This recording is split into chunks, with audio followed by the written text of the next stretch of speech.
Welcome, friends of the good mood.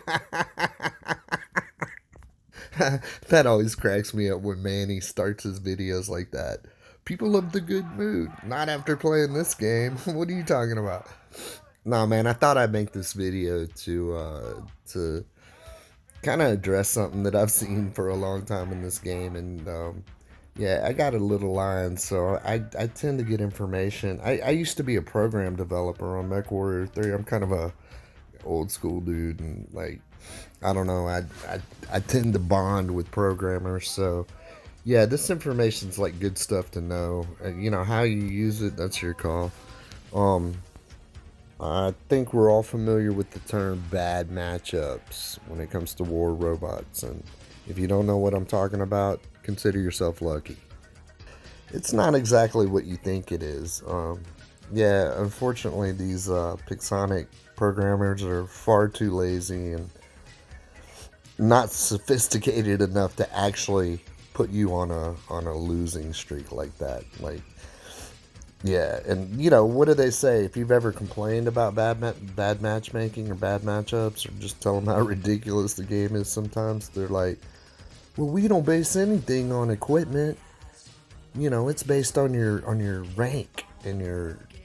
Yeah, I don't believe that, man. A friend of mine, he's like probably one of the best players in Champion League. I won't mention any names, but man, he got knocked all the way down to like Diamond League and couldn't win a game. And I'm telling you, this guy's like one of the best.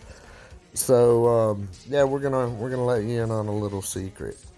What they're doing is actually a lot simpler, and it's far more sinister than yeah, like purposely matching you up with overpowered opponents. I think we'd all like to think that's what it is, but it actually, I guess it's good in a way and it's bad in a way, because it's not that you're not a good player, or that you don't have the right equipment, or that you don't know what you're doing. It's far simpler. Basically, what happens is at a certain point when your win percentage gets too high, and yeah, it's different for different players. You know, obviously, the more games you play, the harder it is to manipulate your win percentage because you just have so many games. But yeah, when you hit a certain high on your win percentage, every game you play after that, all your subsequent games, you're going to be put on a team, and the entire team is going to be suppressed. That's why it feels like you're not doing any damage, and it feels like you just take a lot of damage, and like you feel like you're playing overpowered players. And I mean, I'm not denying there's some OP garbage in this game. That seems to be the only thing Pixonic knows how to do. These guys totally lack imagination. Um, yeah, when I worked on MechWarrior 3, we put like healing pods and all kinds of features in the game that made the game more fun for everyone. It made people invest more time. The community grew. Eventually, we sold to Microsoft, and we all, I mean, a lot of people retired. A lot of the top people, at least. But yeah, these people don't know what they're doing. And you're matched. Obviously, they sell a bunch of OP equipment. As soon as everybody stops buying it, they nerf it, and then they just repeat that process. They don't do anything to add new maps, or try to improve the lag. You can probably look at this game I put in the background and see a bunch of lag, and I'm like on a 300 megabit per second connection. But yeah, that's what's happening, man. You're basically being put on a team, and your whole team's being suppressed. And there's it'll continue. Maybe a game or two, a random game or two, your team will win, and I think that's by design, so that it's just not so obvious, even though it is still obvious and apparent what's going on. But yeah, it's going to continue until your win percentage is dropped considerably.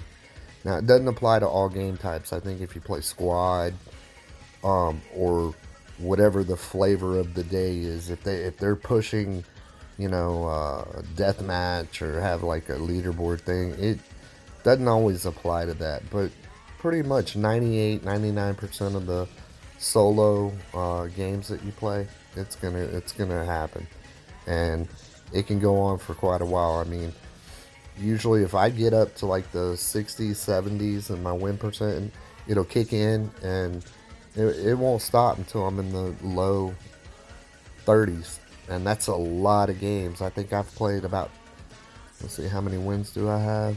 Um, I've played probably close to 30,000 games. That's sad, isn't it? But anyway, man, you can use this to your advantage, and I'll leave it to your imagination to figure out what I mean by that. Let me just put it this way: you don't want to come in number one or number two on a losing team. Yeah, I'm not saying tank your account or don't try or be inactive. Do what I do. Troll a motherfucker. You know, hide behind something and just peek out and shoot at them and hide again. I mean, you're not going to do any damage because you're completely suppressed, but it's still kind of fun. I have a hanger of Skyros, and I'll just run around and just totally go for people's legs, man. It's crazy fun to do that sometimes. So, yeah, man, just use it to your advantage. But look, you know, and you're probably wondering, there's a lot of wallet warriors, and we all know who they are. I mean, their whole hanger looks like a, you know, yeah, you know, it's like a newbie starter kit. But yeah, I mean, look, if you spend money, even if it's just something like gold or memoriam or whatever, it sometimes it can delay it. It's inevitable though. So, and sometimes it actually accelerates it. Again, it's based on your win percentage. It's not, if you pay all the time, it's not going to happen. It's still going to happen. In fact, yeah. So use that to your advantage, and you'll know it when you see it. But anyway, man, peace out.